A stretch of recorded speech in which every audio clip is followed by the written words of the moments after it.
Guys आज से कुछ साल बाद YouTube एंड हो जाएगा और ये चीज मैं मैं नहीं बोल रहा, कारण ये चीज असल में होने वाला है। और ये क्यों होगा? वेब 3 के लिए। हो सकता है वेब 3 में एक बार फिर से बूम देखने को मिल जाए और वेब 3.0 क्या होगा, आइए बात करते हैं। ऐसा सुना भी है कि वेब 2 खत्म होने को है, वेब 3 चालू होने वाला है बहुत जल्द। इन दिनों में आप लोगों ने बहुत सुना होगा वेब 3.0 और ऐसा बोला जाता है ये बाप ऑफ इंटरनेट।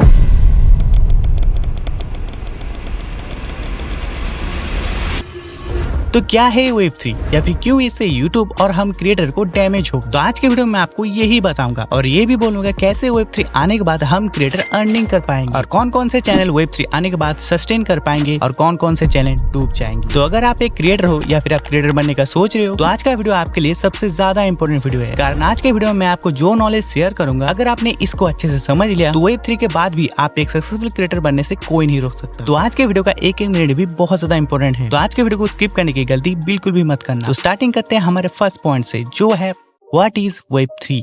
तो वेब 3 को जानने से पहले हमको वेब 2 और वेब 1 को जानना पड़ेगा, कारण जब तक हम इन दोनों को नहीं जानेंगे तब तक हम वेब 3 को समझ नहीं पाएंगे। तो स्टार्टिंग करते हैं वेब 1 से। तो साल 1989 जब first time world wide public ने इंटरनेट को कंज्यूम करना स्टार्ट किया, लेकिन इसका मतलब ये नहीं कि इंटरनेट तभी आया था। इंटरनेट फर्स्ट ओरिजिनेट हुआ था 1969 को, लेकिन तब ये इतना ज्यादा एडवांस नहीं था और ये नॉर्मल पब्लिक के लिए अवेलेबल ही नहीं था। तब के टाइम यूएस इंटरनेट को ओनली डिफेंस के लिए एंड रिसर्च के लिए यूज किया करते थे। लेकिन साल आया 1991 जब first time world wide internet को पब्लिक के लिए ओपन कर दिया गया और चालू हुआ वेब 1 और यहाँ पर ही इन्वेंट हुआ वेबसाइट का। अब नॉर्मल पब्लिक भी इंटरनेट पे वेबसाइट देख सकते हैं, आर्टिकल पढ़ सकते हैं, रिसर्च के लिए यूज कर सकते हैं और इन्फॉर्मेशन कलेक्ट कर सकते हैं। लेकिन तब भी इंटरनेट इतना ज्यादा एडवांस नहीं था और लोगों के बीच में इतना ज्यादा पॉपुलर नहीं था। इसीलिए साल बीतते गए और साल आया 1995 जब इंटरनेट पॉपुलर होना स्टार्ट हुआ। यूएस, यूरोप, एशिया जैसे कुछ कंट्री में कुछ लोगों के घर में इंटरनेट था फॉर पर्सनल यूज और तभी फर्स्ट वेब ब्राउजर राइज हुआ,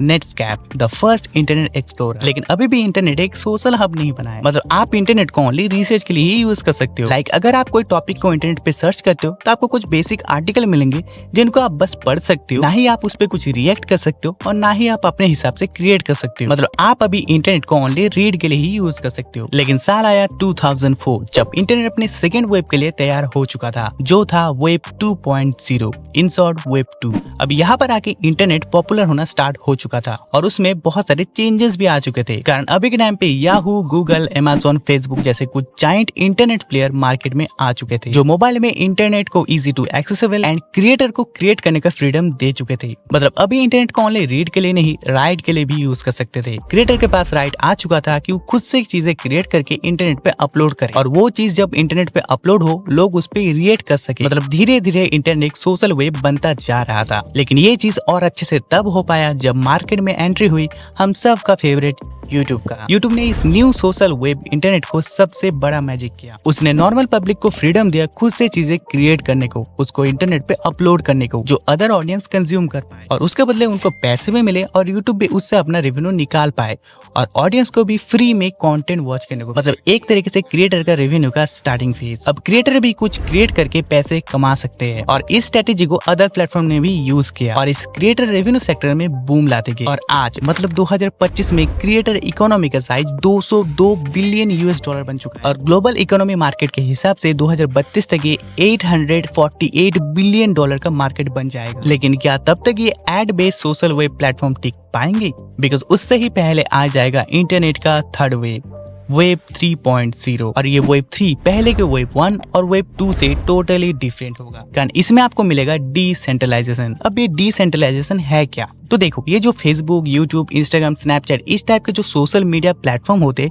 ये सारी एक सेंट्रलाइज कंपनियां होती है। लाइक हम इनके सर्वर पे वीडियोस अपलोड करते हैं, अब उनके हिसाब से वो व्यूअर्स फाइंड करके आपके वीडियोस पे ऐड चलाते हैं और उस एड्स के रेवेन्यू से खुद का कमीशन कट करके हमको देता है। लाइक आप एक सेंट्रलाइज कंपनी के लिए काम कर रही हो, लाइक हम उनको वीडियोस दे रहे हो, वो उन पे एड्स चला रहे हैं और उससे अपना कमीशन कट करके हमको दे रहे। तो यहाँ पर प्लेटफॉर्म का कोई भी काम नहीं है, वीडियोस क्रिएटर दे रहे हैं और ब्रांड पैसे दे रहा है, बीच में सेंट्रलाइज कंपनियां फ्री में पैसे कमा रहे हैं। तो वेब 3 आने के बाद ये चेन टूट जाएगा। तो मैं फिर से इसको एक समरी दे देता हूँ। वेब 1 पे आप इन्फॉर्मेशन को ओनली रीड कर सकते हो, वेब 2 पे आप इन्फॉर्मेशन को रीड एंड राइट कर सकते हो और वेब 3 पे आप रीड, राइट एंड ओन कर सकते हो। अब मुझे पता है आप में से बहुत सारे लोग सोचेंगे भाई इससे यूट्यूब को क्या इफेक्ट होगा और अगर यूट्यूब बंद हो जाएगा तो हम क्रिएटर कैसे अर्निंग करेंगे? तो इसका आंसर जानने के लिए हमको जाना पड़ेगा सेकंड पॉइंट के ऊपर, जो है व्हाई इट्स डैमेज यूट्यूब। तो अगर आपने वीडियो को अच्छे से देखा होगा तो आप समझ जाओगे, जब भी कोई न्यू इंटरनेट का वेव आता है, पहले की जो टाइम की जो चीज चल रहा था वो धीरे धीरे बंद हो जाता है या फिर उस पर इफेक्ट पड़ता है। एग्जाम्पल के आप रेडियो या फिर टीवी का एग्जाम्पल ले सकते हो। आई थिंक आपको पता होगा अभी के टाइम पे रेडियो और टीवी का क्या हाल है, और ये सेम हाल यूट्यूब का भी हो सकता है Web 3 आने के बाद। कारण यूट्यूब एक सेंट्रलाइज कंपनी है जहाँ पर अगर आप कोई वीडियो अपलोड कर रहे हो, उस वीडियो का ओनरशिप यूट्यूब के पास चला जाता है। यूट्यूब जब चाहे आपके कंटेंट को रिमूव कर सकता है, जब चाहे आपके वीडियो को डीमोनेटाइज कर सकता है। और बस यही नहीं, अगर आप ज्यादा एक्टिव नहीं रहते हो अपने चैनल पे, तो YouTube जब चाहे आपके चैनल को शैडो बैन भी कर देगा। मतलब कंटेंट क्रिएशन जो एक क्रिएटिव एंड टैलेंटेड काम है, उसको भी इन्होंने जॉब बना के रख दिया। अगर आप अपने चैनल पे रेगुलर नहीं रहोगे तो आपका चैनल का रिवेन्यू डाउन हो जाएगा और वीडियोस के रीच भी डाउन हो जाएंगे, और भी बहुत सारी चीज। मतलब कंटेंट तो आपका है बट आपके पास कोई ओनरशिप नहीं रहता। लेकिन Web 3 आने के बाद ये चीज हट जाएगा। तब आप अपने कंटेंट के ओनर होंगे और आपके पास आपके कंटेंट का पूरा एक्सेस होगा, और आप जब चाहे अपने कंटेंट को पोस्ट भी कर सकते हो। और तो और आपके पास अपने ऑडियंस का डाटा भी होगा, जो आप अलग से ब्रांड को सेल करके अर्निंग कर सकते हो, जो चीज गूगल एड्स सालों से कर रहा है। और व्यूअर्स भी आपको डायरेक्ट पे करेंगे थ्रू NFT एंड क्रिप्टो, और इससे आपको कोई भी प्लेटफॉर्म को 45% कट देना नहीं पड़ेगा। आप डायरेक्ट इनकम कर पाओगे अपने ऑडियंस से, तो आपका इनकम भी बढ़ेगा। और ये चीज टेलीग्राम अभी के टाइम पे कर भी रहा है। वो अपने क्रिएटर को डायरेक्टली पेमेंट नहीं देते, उसके बदले वो उनको T टोकन देते हैं, जो आप चाहो तो अलग से ट्रेडिंग भी कर सकते हो या फिर USDT में कन्वर्ट करके पेमेंट भी ले सकते हो। तो नॉर्मल सी बात है, अगर किसी क्रिएटर को इतना ज्यादा फ्रीडम मिलेगा तो क्रिएटर वहां पर ही जाएंगे। तो नॉर्मल सी बात है, आप में से बहुत सारे लोग सोचेंगे भाई ये सारी चीज होगा कब। तो इसको जानने के लिए हमको जाना पड़ेगा हमारे सेकंड पॉइंट के ऊपर, जो है how many days will Web 3 arrive. तो देखो, अगर मैं आपको बोलूं Web 3 आने नहीं वाला है, वो ऑलरेडी आ चुका है, तो क्या आप मानोगे? यस, 2001 से ही Web 3 अपने डेवलपमेंट स्टेज में है। और अगर आपको थोड़ा बहुत भी क्रिप्टो का नॉलेज होगा तो आपको पता होगा NFT भी इसी टाइम से ग्रो करना स्टार्ट किया है। कारण ये NFT ही Web 3 में फ्यूचर में क्रिएटर का अर्निंग सोर्स होगा। यस, क्रिएटर डायरेक्ट पैसे इनकम करने के बदले NFT टोकन कलेक्ट करेंगे और उस टोकन को ट्रेड करके या फिर सेल करके अर्निंग करेंगे। और मैं जितने भी चीज बोल रहा हूँ, ये सारे चीज होना स्टार्ट भी हो चुका है, और मार्केट में ऑलरेडी बहुत सारे ऐसे प्लेटफॉर्म आ भी चुके हैं, लाइक